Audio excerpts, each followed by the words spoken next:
Bienvenidos a una sesión más del Círculo Bastiat en este ciclo en el cual estamos comentando y analizando el libro La magia y el misterio del comercio de Rigoberto Stewart, un texto en el cual Rigoberto presenta primero que nada pues muchos argumentos a favor del libre comercio y también que esto hace que el libro valga la pena, muchos casos históricos de cuáles han sido las consecuencias del libre comercio.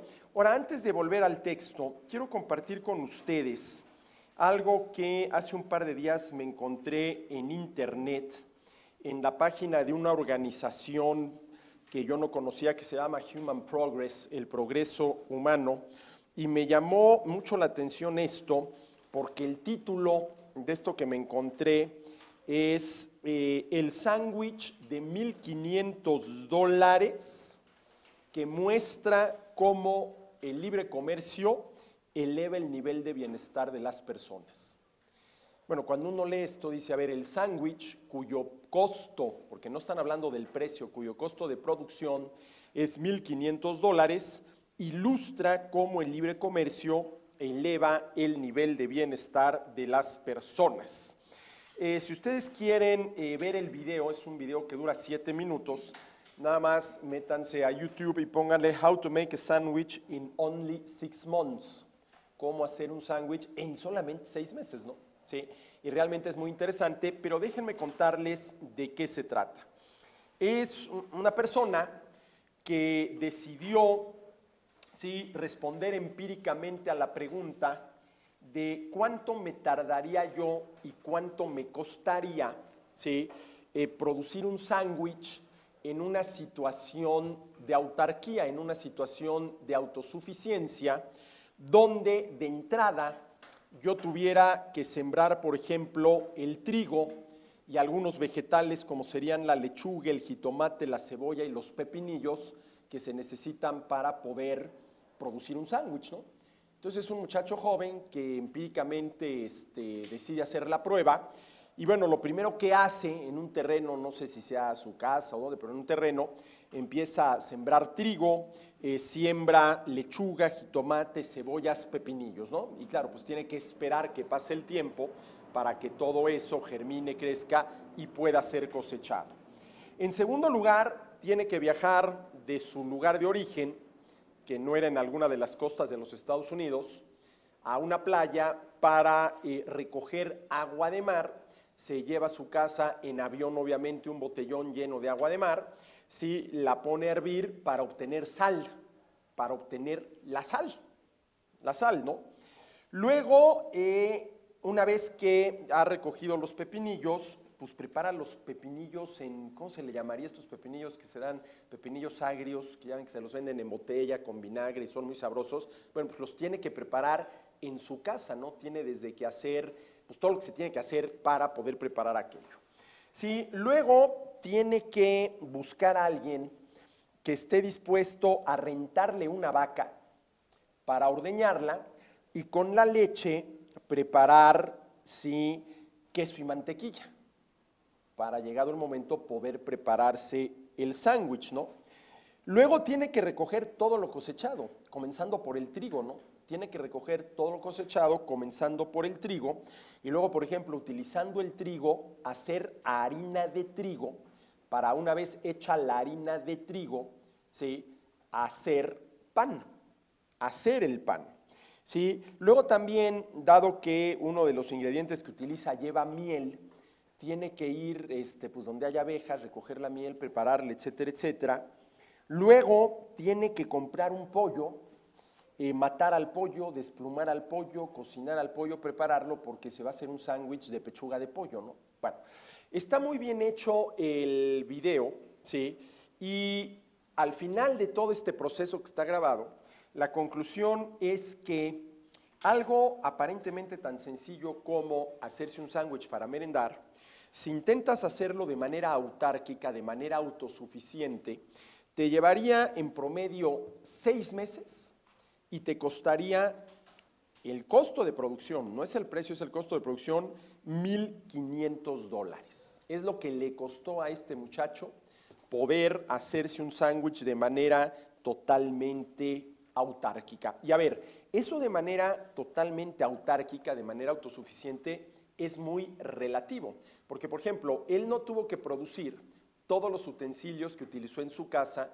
para, por ejemplo, preparar la harina de trigo, cocinar el pan, etc. Eso ya lo tenía, ¿no? Y obviamente todo aquello lo obtuvo vía el intercambio, ¿no?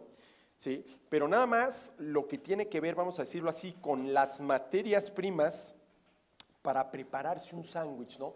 Y realmente el video está muy interesante porque la pregunta de la cual parte este muchacho es, a ver, ¿cuánto me costaría en tiempo y dinero, ¿sí?, hacerme un sándwich de manera totalmente autosuficiente, ¿no?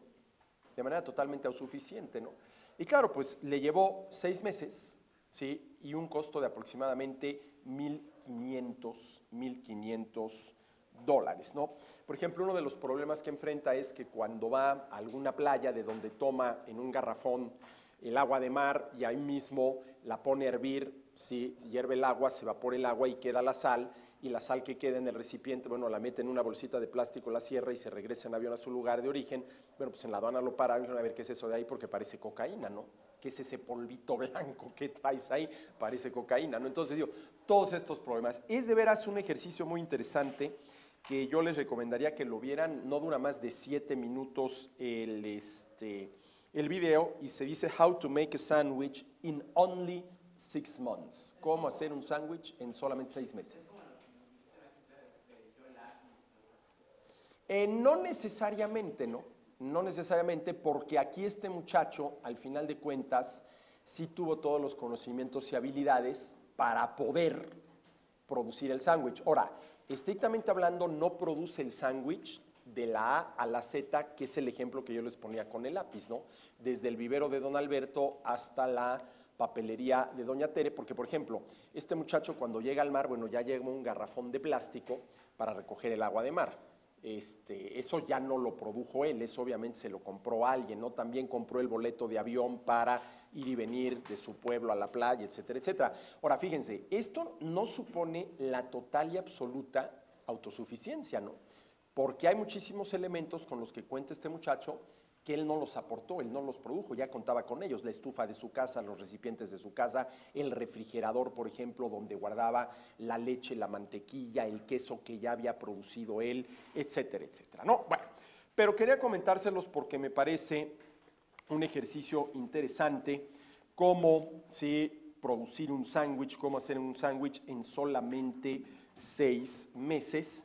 Y bueno, pues aquí nos queda clarísimo cuáles son las enormes ventajas del intercambio, del comercio, y que lo que importa es precisamente el intercambio, el poder comerciar y no necesariamente la nacionalidad de quienes compran y vendan. Eso es algo meramente accidental que no debería de importar, pero que sin embargo, por razones, al menos para mí verdaderamente inexplicables, sí importan. Bueno, a ver, nos quedamos, en la lectura de este capítulo, que es el que tiene que ver con comercio y riqueza, hablando de John Stuart Mill, dice Rigoberto Stuart, el objetivo de este capítulo es ahondar en la forma como el libre comercio crea riqueza en el mundo real. Dice, John Stuart Mill, uno de los gigantes intelectuales del siglo XIX, identificó 3 categorías de beneficios del comercio a las cuales llamó ventajas directas, ventajas indirectas y ventajas morales e intelectuales del libre comercio, ¿sí? Cuando habla John Stuart Mill de las ventajas directas, se refiere a las ventajas comparativas y a las economías de escala, algo que es muy técnico y a lo cual no me voy a referir aquí porque creo que no viene al caso, ¿sí? Y cuando habla de las ventajas indirectas, habla de los beneficios dinámicos del comercio, a lo cual tampoco me voy a referir aquí. Voy a centrar la atención en la sesión del día de hoy en las ventajas morales e intelectuales, ¿sí?, del libre comercio, que me parecen verdaderamente importantes, ¿sí? Dice Rigoberto Stuart con relación a esto. Dice, conforme las barreras del comercio han ido cayendo, el porcentaje de gobiernos en el mundo calificados como democráticos por Freedom House ha ido aumentando dramáticamente. Del 40% de los países con mayor apertura económica, según el informe sobre libertad económica en el mundo, el 90% son calificados como libres. Por el contrario, el 20% de las naciones con las economías más cerradas, menos del 20% fueron calificadas como libres y más del 50% fueron señaladas como no libres. Y luego pone un ejemplo que a nosotros nos cae como anillo al dedo. Dice, México es un buen ejemplo. La apertura de la economía mexicana a través del Tratado de Libre Comercio de Norteamérica, con Estados Unidos y Canadá, hizo posible, habrá que ver hasta qué punto es esto cierto, pero es la interpretación de Rigoberto Stuart, la victoria del presidente Vicente Fox y la ruptura del monopolio del poder del partido, sí, de la revolución institucional. Los defensores de gobiernos democráticos y responsables, así como del Estado de Derecho, deben apoyar la globalización, ¿sí? Pero no es solo la democracia o el Estado de Derecho lo que puede ser una consecuencia del libre comercio. El comercio internacional, que estrictamente hablando, como ya lo he mencionado varias veces, es comercio entre personas de distinta nacionalidad, estimula cambios en los individuos, tales como el respeto a los demás, la honradez, la valoración del tiempo y de la calidad de los bienes y servicios. Sí. A ver, esto es algo de lo cual se viene hablando pues, prácticamente desde el siglo XVIII. ¿Sí? Más allá de cuáles son los beneficios económicos que el libre comercio trae consigo, desde el principio, cuando se empezó a cuestionar al mercantilismo, ¿sí? Se empezó a considerar cuáles son otros beneficios que el libre comercio trae consigo. Y se empezó a hablar, por ejemplo, de los beneficios éticos, morales del libre comercio. Y déjenme compartir con ustedes este texto que a mí me llama mucho la atención, de Daniel Griswold, que lleva por título 7 argumentos morales a favor del libre comercio. Ya no los argumentos desde el punto de vista económico, desde el punto de vista técnico, desde el punto de vista de la eficacia económica, definida como aquella situación en la cual los recursos escasos acaban en las manos de quienes más los aprecian. No, simple y sencillamente 7 argumentos morales a favor del libre comercio. Déjenme compartir esto con ustedes. Es un texto, insisto, de Daniel Griswold. Dice, a ver, primer argumento moral a favor del libre comercio. Dice, el libre comercio respeta la dignidad y la soberanía de los individuos. El libre comercio respeta la dignidad y la soberanía de los individuos. Dice, un hombre que lleva a cabo un trabajo honesto tiene el derecho básico de disfrutar de los frutos de su labor. Tiene derecho, me atrevo a ponerlo en estos términos, al producto íntegro de su trabajo.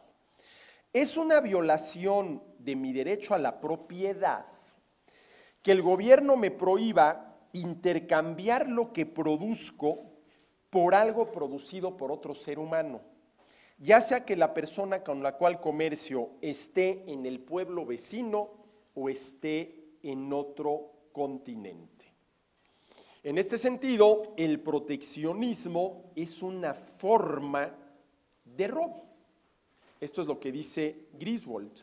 Una violación al séptimo mandamiento, que precisamente dice no robarás, y otras prohibiciones contra el robo. ¿Sí? A ver, plantémonos esto en los siguientes términos. ¿Quién es el gobierno para prohibirme comprar lo que me dé la gana, donde me dé la gana? ¿Quién es? Pues nadie. A ver, ¿quién es el gobierno para prohibirme que yo le pegue un tiro a alguien, que yo secuestre a alguien, que yo le robe a alguien?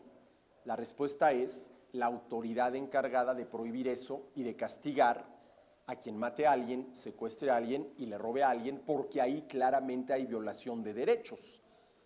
Quien mata a alguien está violando el derecho a la vida de ese alguien, quien secuestra a alguien está violando el derecho a la libertad de ese alguien, quien le roba a alguien está violando el derecho a la propiedad de ese alguien.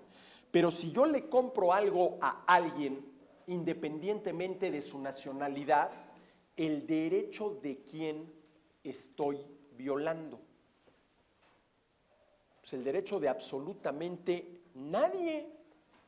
Por lo tanto, esa conducta, comprarle lo que me dé la gana a quien me dé la gana independientemente de su nacionalidad, no debería de estar prohibido. No debería de estar prohibido, ¿sí? Y claro, ¿qué quiere decir respetar la dignidad y la soberanía del individuo? Porque este es el primer argumento moral que Griswold da a favor del libre comercio. El libre comercio respeta la dignidad y la soberanía del individuo. Bueno, ¿qué quiere decir esto? Pues respetar las decisiones, las elecciones de las personas, siempre y cuando esas decisiones y elecciones no supongan violar derechos de terceros.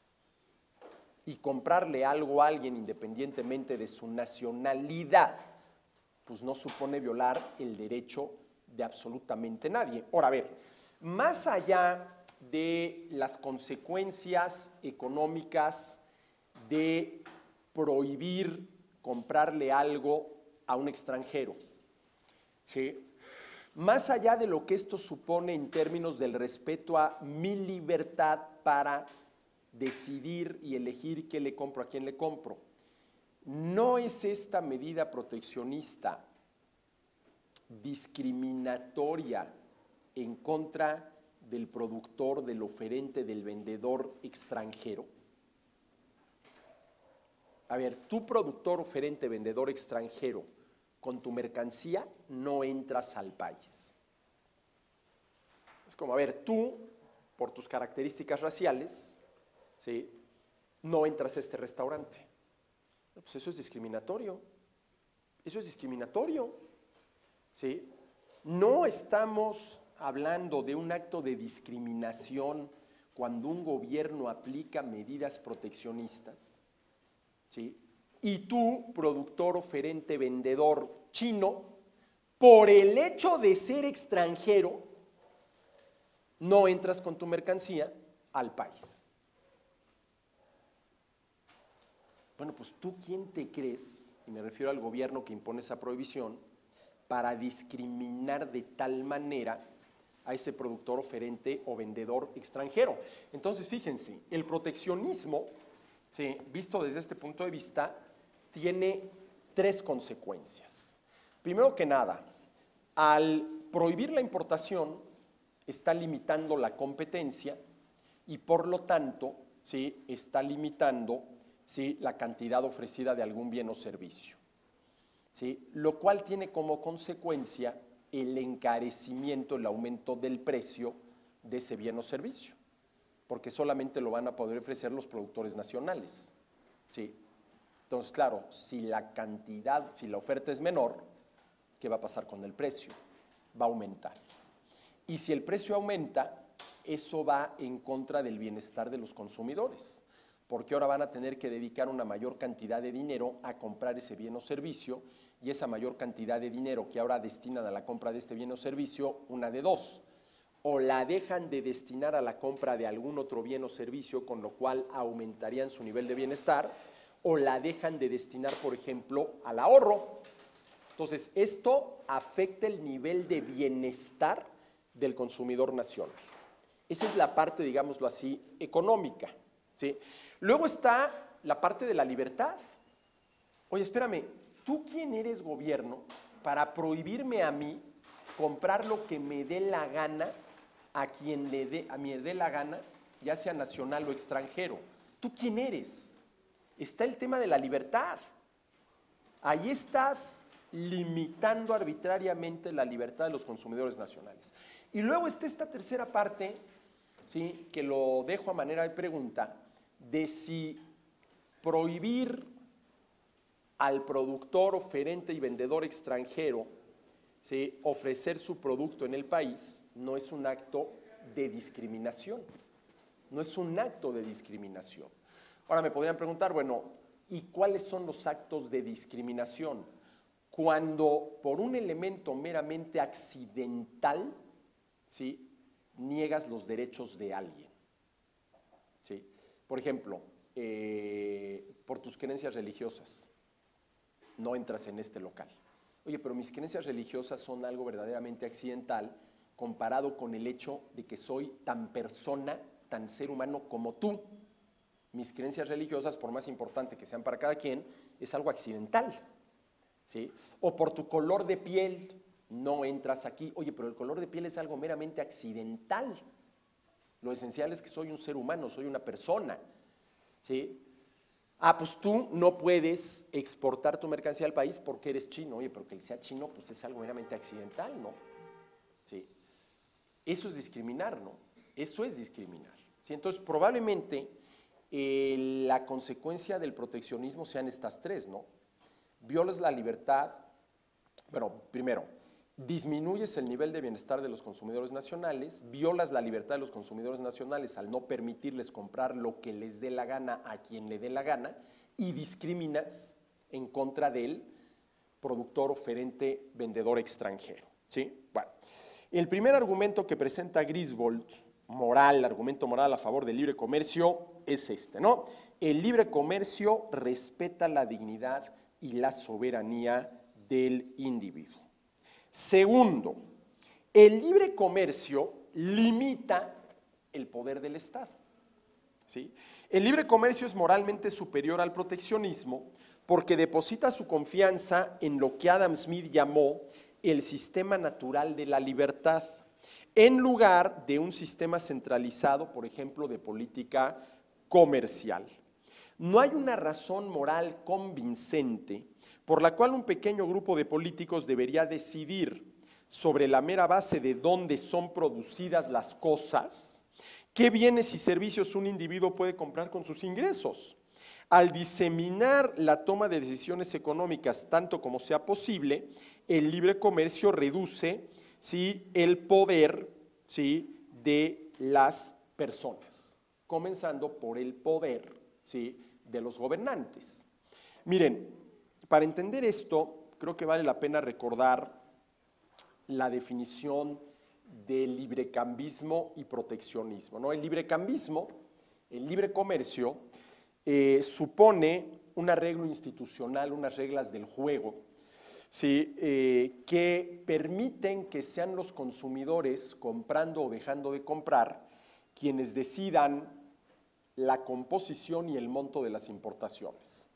Allí donde hay libre comercio, verdadero libre comercio, son los consumidores quienes deciden qué se va a importar y en qué cantidades se va a importar. Oye, ¿y cómo deciden los consumidores esto? Pues muy sencillo. ¿Qué se va a importar? Lo que los consumidores compren. ¿En qué cantidades? En las cantidades que los consumidores estén dispuestos a comprar. Si se importa una mercancía que nadie compra, ¿qué va a pasar con esa mercancía? Bueno, pues se va a regresar a su país de origen y no se va a volver a importar. Pero si se importa una mercancía que todo mundo compra, probablemente se acabe importando más. ¿Quiénes son los que deciden, ¿sí?, qué se importa y en qué cantidades en un esquema de verdadero libre comercio? Los consumidores. ¿Y eso qué supone? Que ahí el gobierno no se mete, que ahí el gobierno no se mete. Pero fíjense, ¿sí?, los consumidores en plural, no un consumidor. Es lo que está diciendo Griswold al decir que al diseminar la toma de decisiones económicas tanto como sea posible, el libre comercio reduce el poder de las personas, comenzando por el poder del gobierno, ¿sí? Porque, a ver, ¿son los consumidores en plural o un consumidor en singular los que o el que decide qué se importa y en qué cantidades se importa? En plural. Es una mayoría. En ese sentido, los mercados son muy democráticos. Los mercados son muy democráticos, ¿no? Entonces, claro, no es una sola persona, no es un solo consumidor quien decide qué se importa y en qué cantidades se importan. Pueden llegar a ser millones. Y en ese sentido, esas decisiones están diseminadas entre millones de personas. No hay una concentración de poder, ¿sí? No hay una concentración de poder. Repito lo que dice Griswold, no hay una razón moral convincente por la cual un pequeño grupo de políticos debería decidir sobre la mera base de dónde son producidas las cosas, ¿Qué bienes y servicios un individuo puede comprar con sus ingresos? Al diseminar la toma de decisiones económicas tanto como sea posible, el libre comercio reduce el poder de las personas, comenzando por reducir el poder del gobierno, ¿sí? Si el librecambismo o libre comercio es el arreglo institucional, las reglas del juego por el cual los consumidores, comprando o dejando de comprar, deciden qué se importa y en qué cantidades, el proteccionismo es exactamente lo contrario. Es ese arreglo institucional, esas reglas del juego por las cuales un grupo de burócratas, ¿sí?, deciden qué se va a importar y en qué cantidades se va a importar. Sí.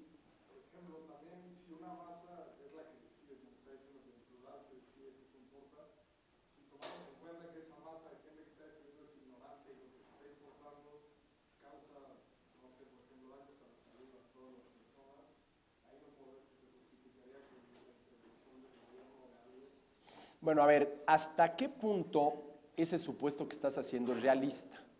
Que absolutamente todos los consumidores de algo somos tan ignorantes que no nos damos cuenta que aquello nos está haciendo daño, ¿no? A ver, te voy a poner un caso de la vida real, ¿no? El tabaco. A ver, yo creo que no hay duda de que, objetivamente hablando, el tabaco hace daño. Ya no es cuestión de, pues vamos a hacer pruebas a ver si sí o si no. Objetivamente hace muchísimo daño, ¿no? ¿Cuántas de las personas que fuman no sabrán que el tabaco hace daño? Pues al menos que sea un chamaco de 9, 10 años que se está iniciando en el vicio y no se da cuenta, pero la mayoría de la gente sabe perfectamente bien que aquello hace daño y sin embargo lo siguen, ¿qué? Lo siguen consumiendo, ¿no? Lo siguen consumiendo, ¿no? Bueno, ahí hay un ejemplo de eso, ¿no? Pero vamos a suponer que efectivamente se está consumiendo algo, ¿sí?, con relación al cual la mayoría de la gente no está consciente de que hace daño, ¿no? Bueno, pero ahí, ¿qué es lo que tendría que hacer en todo caso el gobierno? Simplemente decirte, oye, fíjate, aguas, ¿no? Esto te hace daño, darte información y dejarte en la libertad de, tú decías, ¿qué es precisamente lo que sucede ahorita con qué? Con el tabaco. Si tú compras una cajetilla de cigarrillos y de entrada esas imágenes espantosas, ¿no?, que traen, etcétera, etcétera, ya te están dando información, ¿no? Bueno, tú ya decides si lo consumes o no. A mí me parece que eso es lo civilizado, ¿no? Que eso es lo civilizado, ¿no? A ver, yo te estoy dando la información, tú ya sabrás qué haces con tus pulmones y con tu salud, ¿no? Y miren, esto es muy interesante porque al final de cuentas es la pregunta de hasta dónde debe intervenir el gobierno en beneficio de los ciudadanos. Y déjenme abrir un paréntesis para compartir con ustedes una idea que tengo en torno a la regulación, ¿no? ¿Qué justifica que el gobierno regule las actividades económicas de los particulares, comenzando por la producción, oferta y venta de servicios, ¿no? Bueno, a ver, yo creo que la respuesta a la pregunta regular ¿para qué? Debe ser para garantizar los derechos del consumidor. Para garantizar los derechos del consumidor. Y luego, ya que tenemos la respuesta a la pregunta regular ¿para qué?, la siguiente pregunta es regular ¿cómo? Y la respuesta general es de tal manera que el efecto de la regulación sobre el costo de producción de lo que estás regulando sea el menor posible para que no impacte al precio. Y déjenme ponerles un ejemplo muy concreto de esto. Cuando a mediados del año pasado se empezó a discutir aquí en México el tema de Uber, ¿lo regulamos o no lo regulamos? Sí, yo recuerdo que en una clase, sí, los alumnos me preguntaron, oye, a ver, ¿y cuál es su opinión respecto a Uber? ¿Es bueno, es malo? ¿Deberían de regularlo, sí o no? Y les puse el siguiente ejemplo. A ver, ustedes como buenos universitarios nunca tienen dinero suficiente. No les alcanza para sacar a pasear la novia los fines de semana. Y se les ocurre, sí, como fuente de ingreso, mandar imprimir unas tarjetas de presentación con su nombre, sí, su teléfono celular, ¿sí? Una leyenda que dice servicio de transporte terrestre y la tarifa, ¿sí? 10 pesos el kilómetro. Y reparten esas tarjetitas entre sus familiares, sus amigos, sus conocidos y sus vecinos. Y un sábado a las 8 de la noche les habla su vecino: oye, Federico, qué bien, te felicito, recibí tu tarjetita, bien por el espíritu emprendedor, eso es lo que necesitamos. Oye, tengo que estar mañana a las 6 de la mañana en el aeropuerto, acepto tu tarifa, ¿me puedes llevar? Sí, cómo no, paso por ti a las 5:30 de la mañana. Sí. Bueno, en esencia, eso es Uber. ¿Sí? En esencia, eso es Uber. ¿Sí? La pregunta es, ¿qué habría que regularle, ¿sí?, a ese servicio que este estudiante le está prestando a su vecino? Miren, esto es muy interesante. Cuando uno habla con las personas del caso Uber, hay muchas que dicen, no, claro, eso lo tiene que regular el gobierno. Bueno, me parece muy bien, pero a ver, dame una regulación en concreto. No me digas, lo tiene que regular, dame una en concreto. A ver, tú eres el regulador, ¿qué regulación le impones a Uber? ¿Qué regulación? A ver, la única que pareciera ser sensata es que quien preste ese servicio tenga un seguro, ¿sí?, de responsabilidad civil, en beneficio de quien está contratando el servicio, ¿no? Oye, tú me vas a dar el aventón mañana. Si en el trayecto tenemos un accidente, ¿te haces responsable? Bueno, dice, bueno, pues allá hay una regulación, ¿no? Todo el que quiera dar ese tipo de servicio tendría que tener un seguro.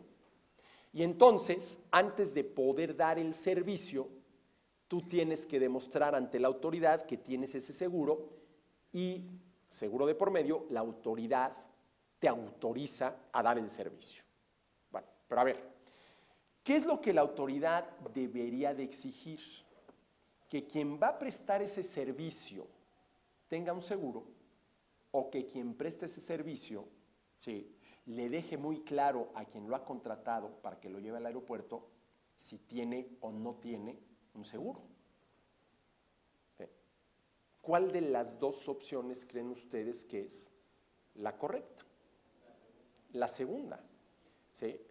A ver, yo te llevo mañana, pero quiero que te quede muy claro que no tengo seguro. Si tenemos un accidente, ¿sí?, o quiero que te quede muy claro que tengo seguro, ¿no? Que tengo seguro, porque claro, ya cuando la regulación supone no puedes prestar este servicio si no tienes seguro, uno que es bien mal pensado dice, bueno, y aquí las compañías de seguro no estarán en contubernio con el gobierno, porque claro, a ver, ¿qué le conviene a las compañías de seguro? Que el gobierno exija seguros para realizar determinadas actividades. Pues claro que les conviene, imagínense cuánto aumenta la demanda. Pero entonces, ¿qué es lo correcto?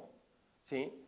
Que el gobierno obligue a este muchacho que está prestando este servicio a tener un seguro de responsabilidad civil, o que lo obligue, y yo ahí sí estaría de acuerdo, nada más a informarle, oye, nada más que te quede claro que no tengo. Y claro, ¿qué supone esto? Que aquel que no tenga seguro, pues el costo de prestar ese servicio es menor y el precio puede ser menor. Aquel que tiene seguro, dado que tiene que pagar la prima, el costo es mayor y el precio sería mayor.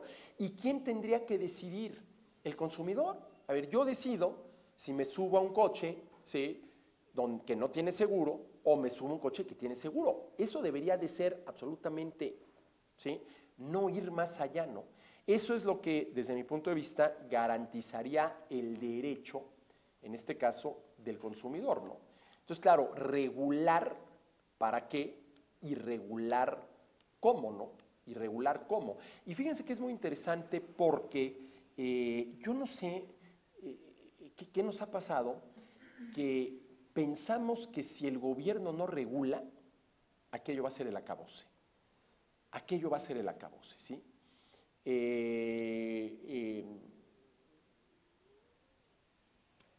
En lo que va del año, en el IPADE, en los programas de continuidad, se ha presentado precisamente el caso Uber. Y yo soy el que lo ha presentado, yo soy el que ha llevado el caso Uber, porque bueno, es un caso que involucra muchísimos elementos, ¿no? Los procesos de destrucción creativa, el tema de la empresarialidad, el tema de la regulación, el tema de si eso no es economía compartida, un concepto muy interesante últimamente, ¿no? Y llama mucho la atención porque una de las preguntas que yo hago es, bueno, a ver, ¿quién de ustedes cree que a Uber sí se le debe regular? Pues prácticamente el 80-85% de los asistentes levantan la mano. Entonces le digo, a ver, ¿tú estás de acuerdo? A ver, dime, pero en concreto, una regulación. Y que no sea una regulación absurda, ¿no? Nadie se puede subir a un coche Uber si no se ha verificado que la presión de las 4 llantas está en 30 libras. Bueno, esa es una regulación absurda, ¿no? Absurda, no, a ver, una sensata. Y la única sensata es la que tiene que ver con el seguro. La que tiene que ver con el seguro, ¿no? No, bueno, por eso lo damos por hecho, ¿no? A ver, eso se da por hecho porque obviamente, a ver, si tú te vuelves socio de Uber, te dan la aplicación para prestar el servicio, de lo primerito, ¿sí?, que se cerciora la empresa Uber es de que efectivamente sabes manejar, ¿no? No deberían de regular nada, ¿no? Porque si no tiene eso, pues va a llegar a la empresa que te va a decir, tengo esto, voy para acá, y bueno, no. Sí. A ver, yo estoy de acuerdo, a ver, tal vez no que no deba regular nada, pero la regulación debería de ser estrictamente la mínima necesaria. Ahora, por ejemplo, hay una cosa muy interesante en el caso de Uber. Las compañías de seguros ya desarrollaron seguros especiales para Uber, ¿sí?, que está vigente el seguro única y exclusivamente durante el tiempo que alguien está utilizando el servicio de Uber. Entonces te cobran una prima en función del tiempo y como por la aplicación puedes saber perfectamente bien, de hecho lo sabes, ¿sí?, en qué momento alguien está utilizando el servicio, como yo digo, de un taxi uberiano. Entonces las empresas de seguros, las compañías de seguros ya desarrollaron seguros específicamente para Uber, ¿no? Específicamente Uber, y es un seguro que entra en vigor únicamente mientras ese coche le está dando el servicio a un pasajero, ¿no? Pero bueno, en fin, el comercio limita el poder del Estado.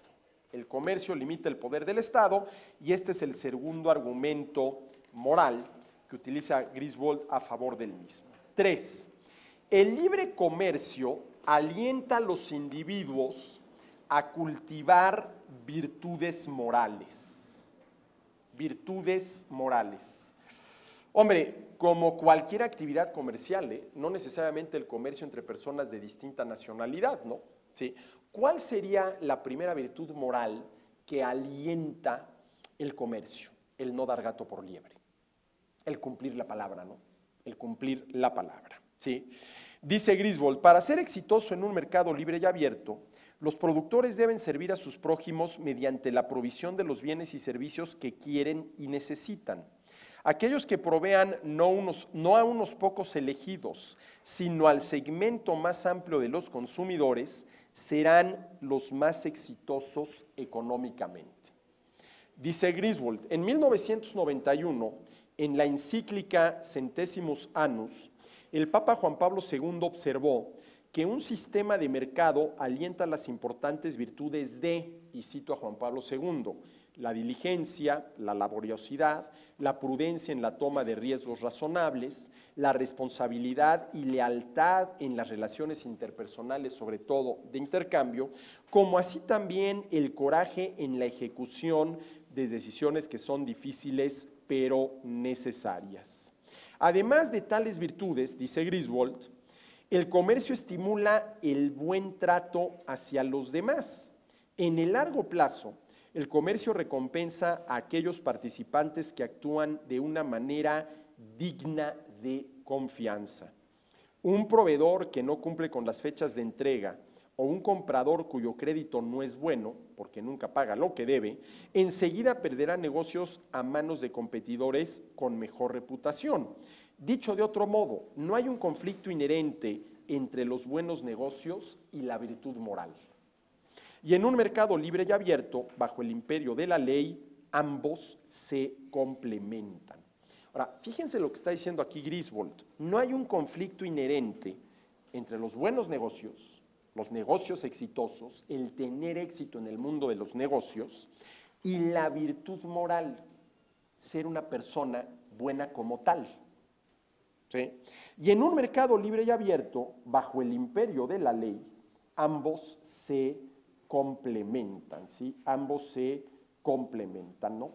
Ahora, seguramente hay muchísima gente que al escuchar esto, de que no hay un conflicto inherente entre los buenos negocios y la virtud moral, dirá que esto es verdaderamente una atrocidad, que cómo es posible que alguien diga esto, porque pues el mercado, ¿sí?, es el origen de todos los males, ¿no?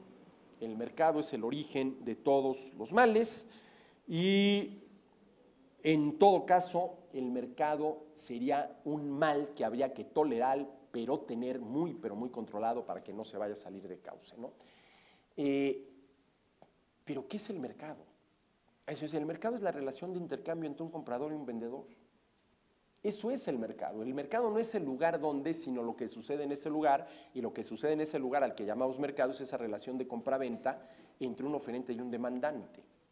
La pregunta es, ¿y esto qué tiene de malo? ¿Qué tiene de inmoral? ¿Por qué debería, ¿sí?, de regularse? ¿Por qué en algunos casos debería inclusive de prohibirse? ¿Sí?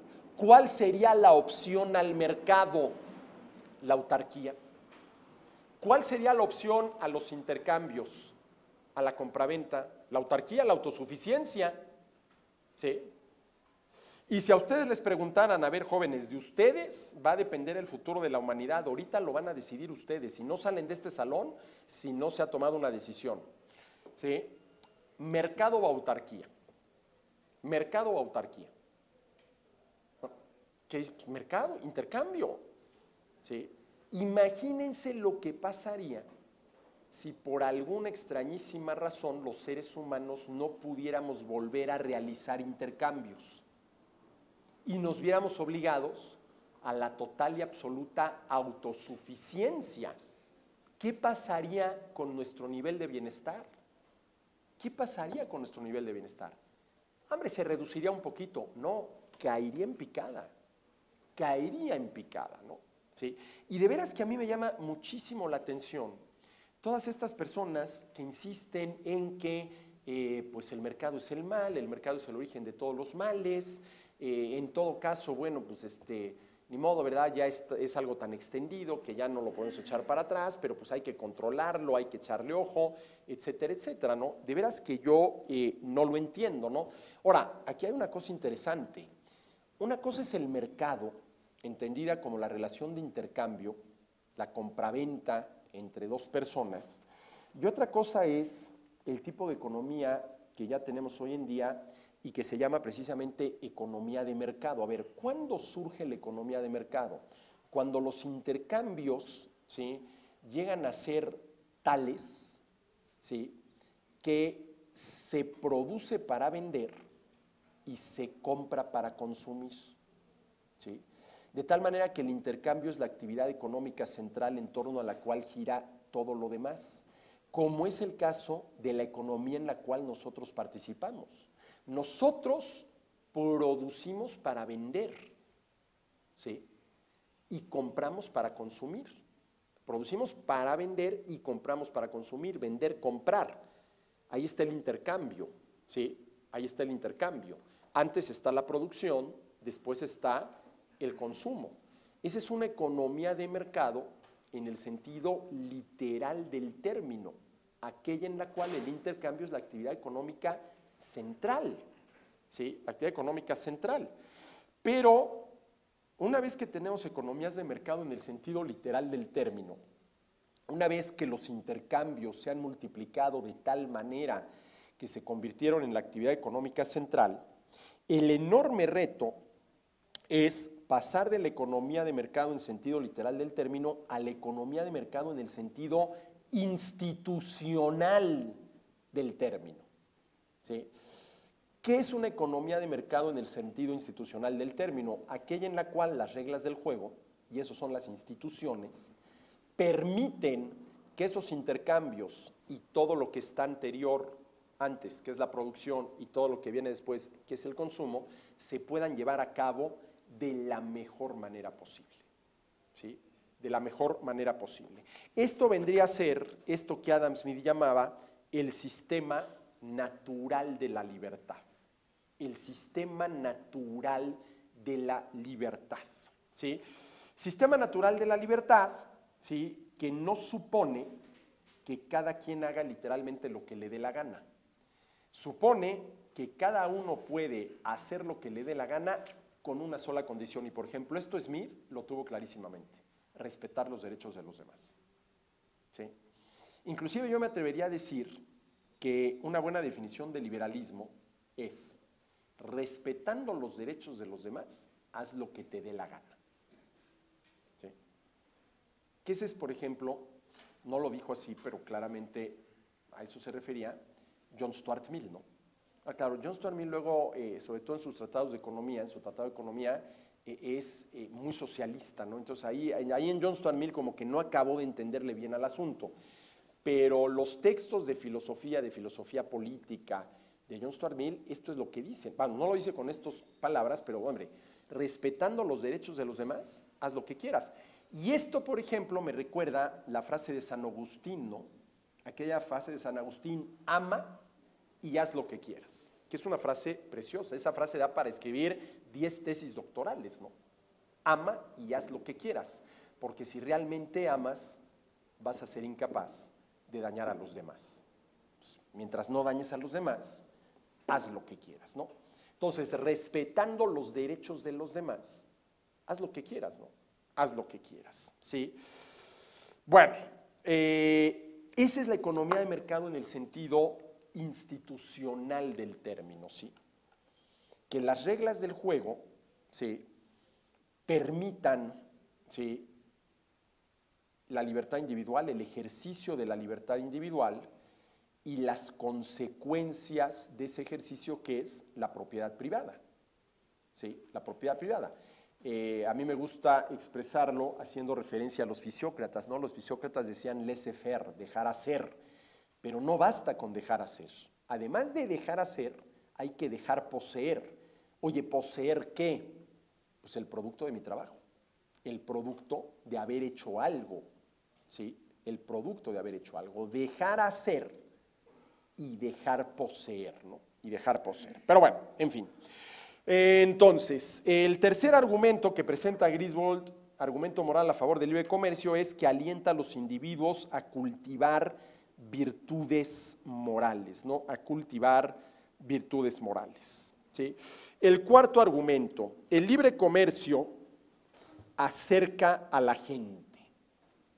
El comercio abre puertas para relaciones que trascienden el intercambio económico. Cuando las naciones comercian, no solo los bienes materiales cruzan las fronteras, la gente y las ideas inevitablemente cruzan también por las mismas puertas. Los teléfonos celulares, las máquinas de fax, la internet se están difundiendo rápidamente como herramientas de los negocios internacionales, pero son también herramientas de amistad, herramientas de la amistad. El libre comercio acerca a la gente, ¿sí? El libre comercio acerca a la gente, ¿no? Ahora, esto es cierto, ¿no? A ver, vamos a suponer que el gobierno mexicano, ¿sí?, prohíbe cualquier tipo de relación comercial con cualquier extranjero. ¿Y qué es eficaz para hacer valer esa prohibición? Bueno, pues al menos, ¿sí?, por motivos comerciales, lo que el gobierno está haciendo es impidiendo ese tipo de relación entre mexicanos y extranjeros, por motivos comerciales, ¿no? ¿Sí? En el momento en el cual esas prohibiciones se levanten, esas prohibiciones se eliminen, se van a poder generar otro tipo de relaciones comerciales con extranjeros, y eso acerca a la gente, ¿no? Y eso acerca a la gente, ¿sí? Ahora, miren ustedes, volviendo al argumento anterior, esto de que el libre comercio alienta a los individuos a cultivar virtudes morales y sobre todo a mantenerse económicamente eficaces. ¿A qué me refiero? Miren, si hay alguien terriblemente ingrato, ingratitud que raya en la traición, somos los consumidores. Los consumidores somos terriblemente ingratos. Y nuestra ingratitud raya en la traición. A ver, ¿a qué me refiero? Yo puedo llevar 15 años comprándole algo al mismo proveedor. 15 años, ¿eh? 15 años. No les voy a decir que ese proveedor y yo ya somos íntimos amigos, pero ya andamos ahí en la fase de ser cuates, ¿no? De ser cuates, 15 años. Bueno, de pronto aparece un proveedor que me ofrece el mismo bien o servicio con un menor precio, con una mayor calidad y con un mejor servicio. Bueno, con la mano en la cintura me voy a ir con el nuevo proveedor, porque nadie está peleado con su dinero, ¿sí? Y esto me pasó a mí hace un par de años. Yo durante aproximadamente 10 años llevaba a un negocio que está aquí a 2 cuadras a encuadernar, pues todo lo que tenía yo que encuadernar al final del año, ¿no? Apuntes, libros que se habían deshojado, etcétera, etcétera, durante 10 años. Ya no está ese negocio porque ya supongo que quebró y lo tuvieron que cerrar, ¿sí? Bueno, durante 10 años. 10 años ya, les digo, no era mi amigo, pero pues éramos cuates, ¿no? Ya éramos cuates, ¿no? Un día salgo yo a caminar aquí por las callecitas de la universidad, me meto en una callecita donde nunca había estado y veo otro negocio de encuadernación. Y pregunté por el precio. Oiga, ¿y usted cuánto me cobraría? Y resultó que el precio era menor del que me venían cobrando durante 10 años acá. Bueno, inmediatamente me cambié con el otro. Pero luego dije, híjole, qué ingrato soy. Estoy traicionando, ¿sí?, a aquel que durante 10 años me encuadernó mis escritos, mis apuntes, etcétera, etcétera. Y al principio sí me entró un poco de remordimiento de conciencia, ¿no? Ahora, a los 10 minutos se me quitó. No crean que 15 días, no, a los 10 minutos se me quitó, ¿no? Y entonces me di cuenta de esto, ¿no? Como consumidores somos terriblemente ingratos, traicioneros, ¿no? ¿Sí? Traicioneros, ¿no? Ahora, claro, esa es una condición, el que los consumidores seamos ingratos y traicioneros, para que efectivamente se genere competencia en los mercados. Y esto es muy importante, porque, a ver, el que haya 2 o más oferentes es condición necesaria, pero no suficiente para que realmente haya competencia. Porque ¿quiénes somos los que verdaderamente generamos la competencia? Los consumidores. ¿Cómo? Por ejemplo, comparando precio, comparando calidad, comparando servicio y decidiendo en consecuencia, ¿sí? Te dejo a ti, que me estás ofreciendo a un precio mayor, y me voy con este otro que me está ofreciendo a un precio menor, ¿sí? Si la mayoría de quienes te consumían se van con el nuevo proveedor, se está generando competencia y te obliga a ti ¿a qué? A volverte más competitivo, ¿no? A volverte más competitivo. Pero imaginen qué pasaría con la competencia si los consumidores fuéramos fieles hasta que la muerte nos separe. No habría competencia. No habría competencia porque yo le seguiría comprando los mismos bienes y servicios a quienes se los he comprado toda la vida. Oye, pero es que allá hay alguien que te lo ofrece a menor precio, con mayor calidad, con mejor servicio, sí, pero yo soy un consumidor fiel. Bueno, lo que pasa es que tú estás peleado con tu dinero. A ti realmente no te interesa elevar tu nivel de bienestar. Pero esto es muy importante, ¿sí? Esto es muy importante. Somos los consumidores quienes, comparando precio, calidad, servicio, sentándonos a hacer cuentas y actuando en consecuencia, generamos la competencia. A ver, yo me pregunto en el caso nuestro, en México, ¿sí? Los usuarios de tarjetas de crédito, ¿generamos competencia? ¿Realmente generamos competencia? ¿Realmente yo sé que la tarjeta de crédito que uso es la que más me conviene dadas mis necesidades? Yo me he tomado el tiempo de ver, a ver, ¿sí?, toda la información de todos los bancos con todas sus tarjetas de crédito y comparar todas las demás con la mía y tomar una decisión si sí o si no. Inclusive, tarjetas del mismo banco, puede haber una diferencia hasta de 10, 15 puntos porcentuales en la tasa de interés del mismo banco. ¿Sí? En el caso de México, es que el señor Slim y Telcel. Oye, ¿por qué no te cambias? ¿Por qué no te cambias? Ya fuiste con la, porque a ver, estrictamente hablando, Telcel no es monopolio. Será la empresa dominante, pero estrictamente hablando no es monopolio. ¿No hay otras opciones de telefonía celular? Sí. Bueno, de perdida tú que te quejas amargamente del señor Slim y cada vez que puedes, es que Slim me está robando, etcétera, etcétera, etcétera. Ya te tomaste la molestia, el tiempo de ir con la competencia, pedir informes y comparar y decidir en consecuencia, no. Ah, bueno, pues entonces no estamos generando competencia.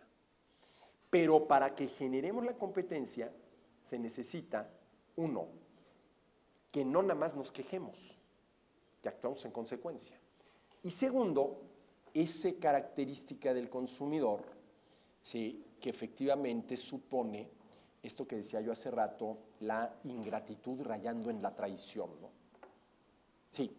Aquí es un poco saliéndose del área de economía y entrando a la mercadotecnia. Lo que pasa es que también el proveedor lo que está haciendo son programas de lealtad de Sí, claro. Sí.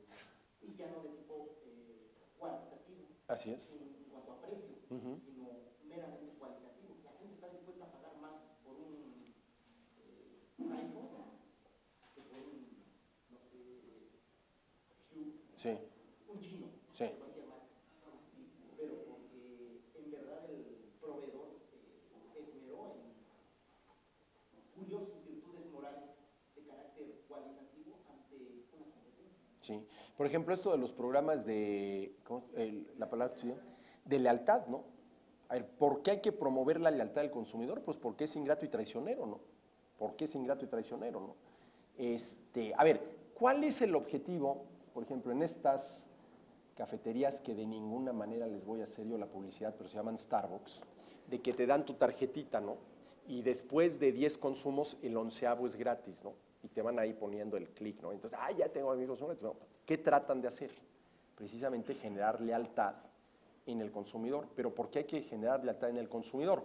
A ver, porque por un lado, sí somos ingratos y traicioneros. Pero por el otro lado, muchas veces somos flojos, ¿no? Somos flojos. Miren, yo de veras, es que el señor Slim, bueno, ¿y por qué no te cambias? No, pues es que qué flojera tener que ir al otro y ver, total, es lo mismo. A ver, ¿es lo mismo? ¿Realmente es lo mismo? Porque luego muchas veces dicen eso, o el es lo mismo es tu pretexto, ¿sí?, para justificar de que no tuviste el tiempo, etcétera, etcétera, ¿no? Pero bueno, sí. El cuarto argumento es que el libre comercio acerca a la gente. El comercio abre puertas para relaciones que trascienden el intercambio económico. Cuando las naciones comercian, más bien dicho, cuando personas de distinta nacionalidad comercian, no solo los bienes materiales cruzan las fronteras, la gente y las ideas inevitablemente cruzan por las mismas puertas. Y fíjense, qué curioso, porque esto que hoy en día nosotros lo podríamos ver como algo positivo, por ejemplo, los griegos lo veían como algo negativo, ¿no? A ver, ¿por qué ese recelo? Por ejemplo, en algunos filósofos como Aristóteles, con relación al comercio. Y sobre todo al comercio que hoy llamaríamos exterior, ¿no? Porque decía Aristóteles, es que, a ver, no solamente nos van a llegar las mercancías, nos van a llegar las costumbres de los bárbaros. Y los bárbaros era cualquiera que no fuera ateniense, ¿no? Y eso de que nos lleguen las costumbres de los bárbaros, pues nos van a ¿qué? A contaminar, ¿no? Y por eso es que muchas veces el ideal, ¿sí?, de ese grupo de filósofos era precisamente la autarquía, ¿sí?, que la polis sea autosuficiente, ¿sí?, sea autosuficiente, ideal que luego aparece, por ejemplo, a mediados del siglo pasado con toda esta idea de la sustitución de importaciones, ¿no?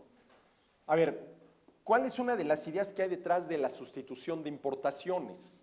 A ver, vamos a dejar de importar esto para producirlo internamente. Pues a lo mejor es la autarquía, ¿no? No dependo del otro, voy a depender del mío, ¿sí? Pero ¿qué tiene de malo depender del otro? Ojo, que ese otro está sujeto a otro gobierno. Fíjense, esto es lo interesante. A ver, vamos a suponer dos países, ¿sí?, cuyos ciudadanos comercian sin mayores problemas.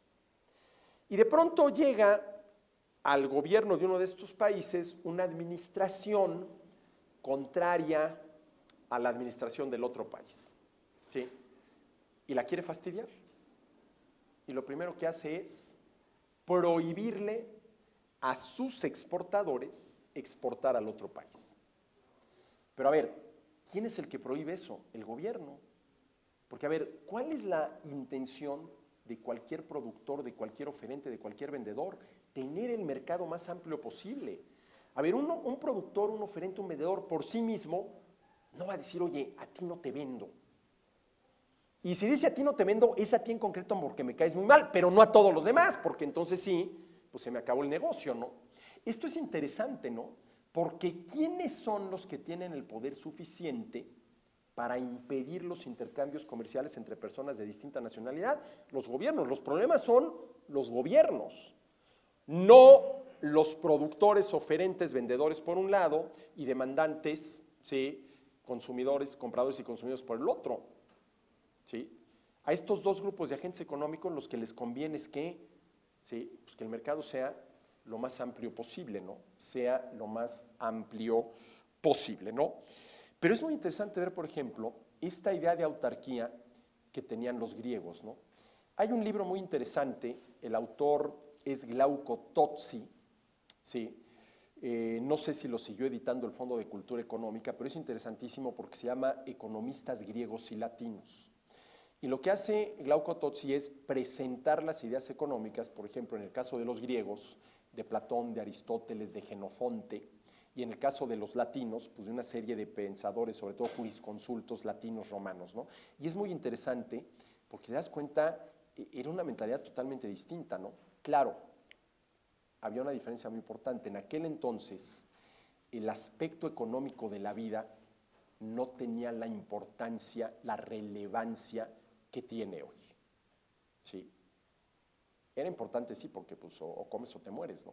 Y antes de comer tienes que producir los alimentos, pero no tenía la importancia que tiene hoy. Y miren, volviendo a Aristóteles, hay otra, hablando de esta desconfianza, ¿no? Hay una idea de Aristóteles que a mí siempre me ha llamado la atención, ¿no? Y déjenme ligarla con la definición que da Adam Smith de riqueza. A ver, según Adam Smith, la riqueza son los bienes y servicios con los que satisfacemos nuestras necesidades, no es el dinero. Bueno, eso creo que queda clarísimo, ¿no? A ver, ¿qué decía Aristóteles? A ver, Aristóteles hizo una diferencia muy clara entre lo que él llamaba economía y lo que él llamó crematística. La economía, según Aristóteles, tiene que ver con la satisfacción de las necesidades, para lo cual hay que disponer de los satisfactores, y esa satisfacción de necesidades, dice Aristóteles, clarísimamente tiene un límite, y ese límite es natural. Después de una buena comilona, quedas totalmente satisfecho. Y ese límite te lo impone la naturaleza. Y si tratas de ir más allá de ese límite, te vas a indigestar y vas a acabar hospitalizado. Eso tiene un límite natural, la satisfacción de las necesidades, ¿no? Sí, bueno. La crematística, decía Aristóteles, son aquellas actividades cuyo fin es la obtención del dinero. ¿Y qué decía Aristóteles? El afán por el dinero, ese, decía Aristóteles, no tiene límites. Y tenía toda la razón. Siempre puedes querer un peso más. Un peso más, ¿sí?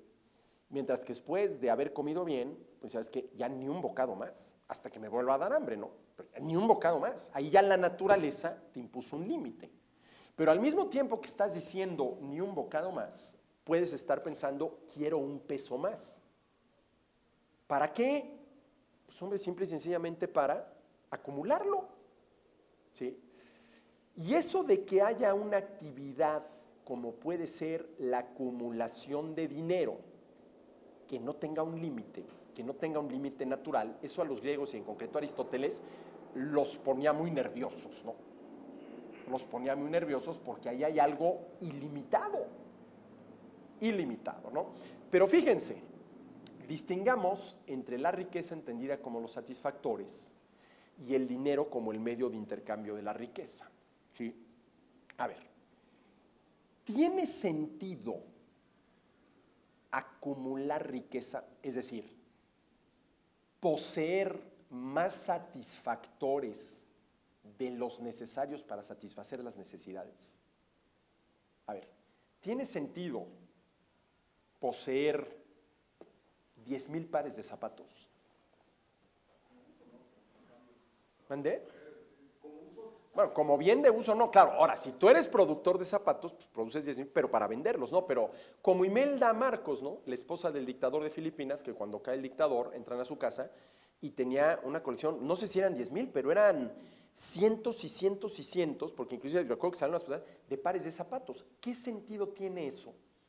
Si la riqueza es el satisfactor para satisfacer la necesidad y por lo tanto para disponer de aquello. Hombre, tener, a ver, 3, 4, 5, 10 pares de zapatos, bueno, los vas a usar, pero a ver, 10,000, esa acumulación de riqueza, inclusive le está negando su naturaleza a la riqueza porque no los vas a usar, no los vas a utilizar para satisfacer la necesidad, ¿sí?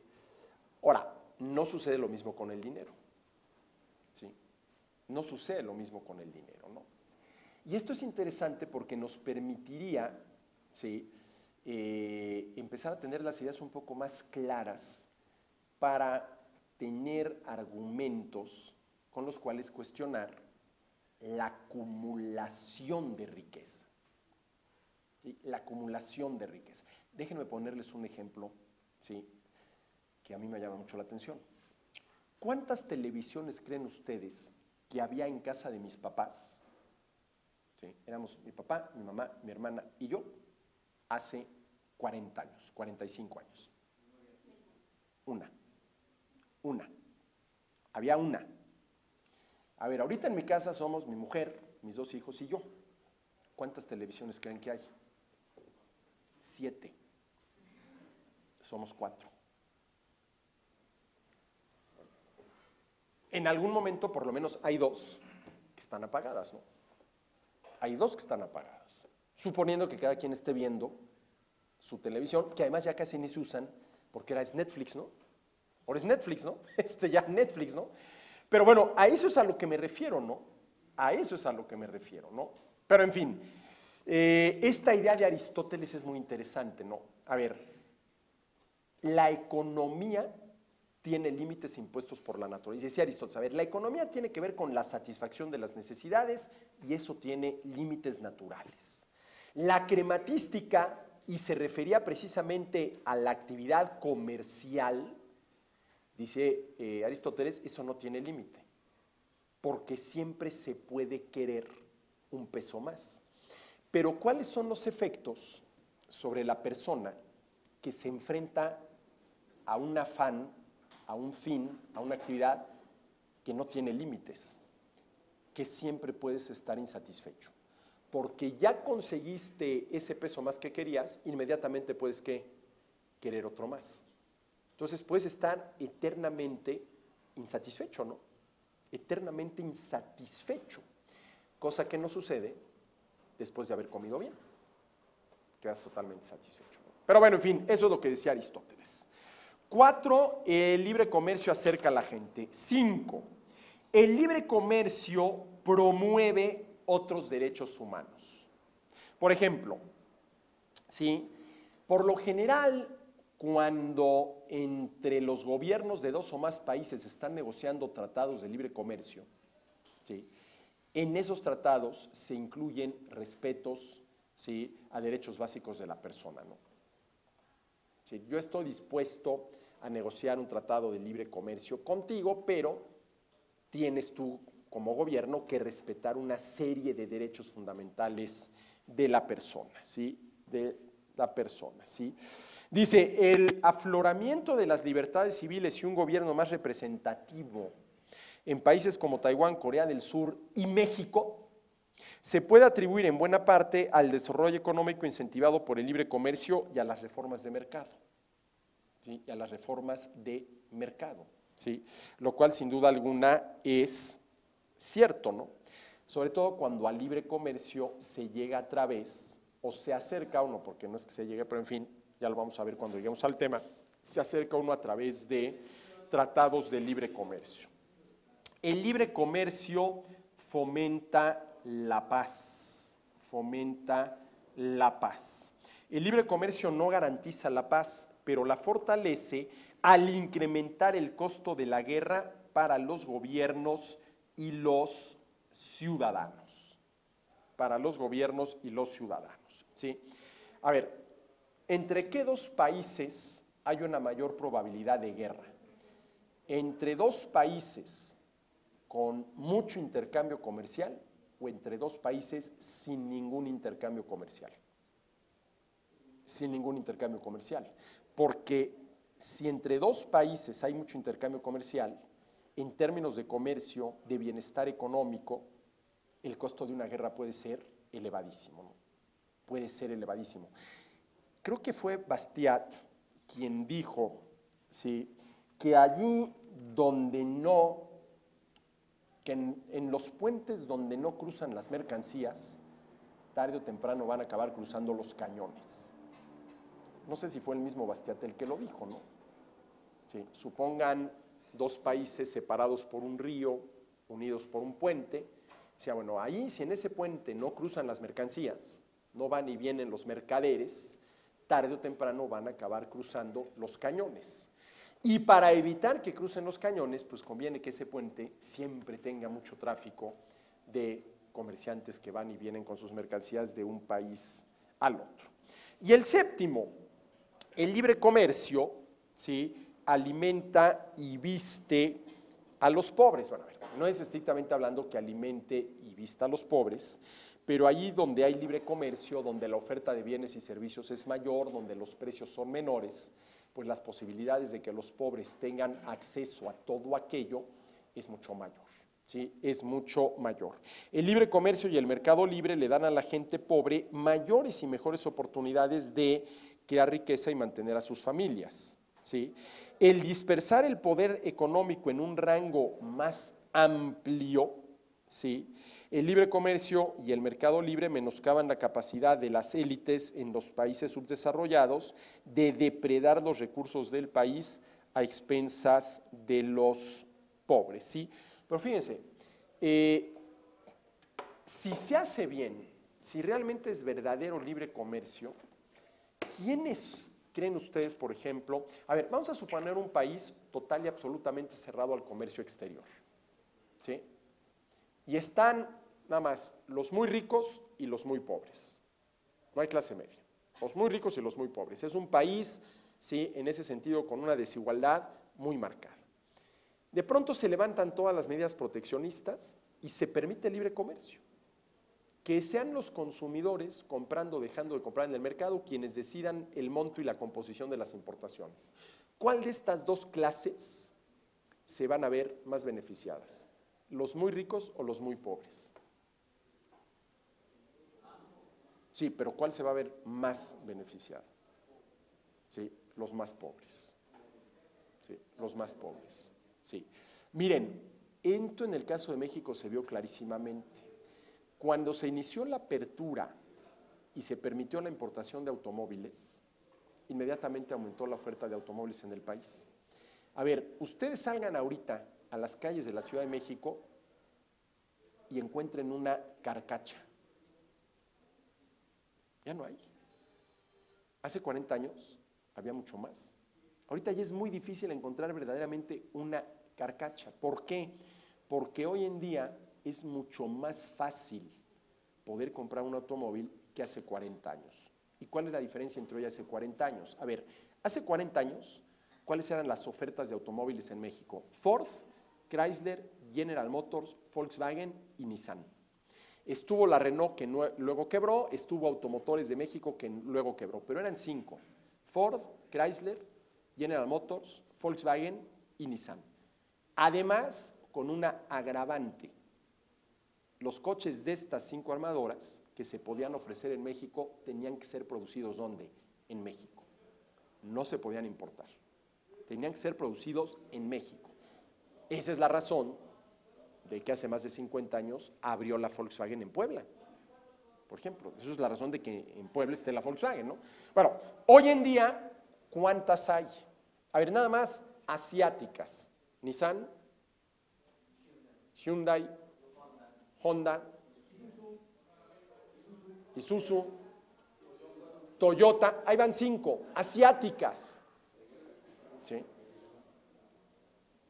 ¿Cómo impactó el libre comercio en coches? Y digo libre porque falta mucho porque sea verdaderamente libre, al bienestar de los mexicanos. Oye, pero es que no acabó beneficiando a todos. Bueno, de acuerdo, pero ¿dónde está el problema? ¿Por el lado de la oferta y que los coches no se regalan, o por el lado de la demanda, que desafortunadamente todavía hay muchos mexicanos que no pueden generar un ingreso suficiente para poder comprarse un coche? ¿Dónde está el problema, no? Está más por el lado de la demanda que por el lado de la oferta, ¿no? Sí. Pero bueno, señores, ahí están estos argumentos de Griswold, argumentos morales a favor del libre comercio, que me parece interesante considerar, con lo cual, bueno, pues damos prácticamente por terminada esta parte, ¿sí?, este capítulo del libro de Rigoberto, y en la siguiente sesión empezaremos a tocar el tema del comercio y el empleo. Y nada más agradecerles ya para cortar la grabación, y nos vemos aquí en la próxima. Por aquí. La próxima, señores, va a ser de hoy en 15. Ya ven que eran los martes, pero es que ese martes, perdón, tampoco puedo, pero es de hoy en 15. ¿Sí? De hoy en 15, el jueves, ¿qué? Nada más para tenerlo muy claro, el jueves 10, ¿sí? El jueves 10, aquí mismo, a las 2:30. Muchísimas gracias.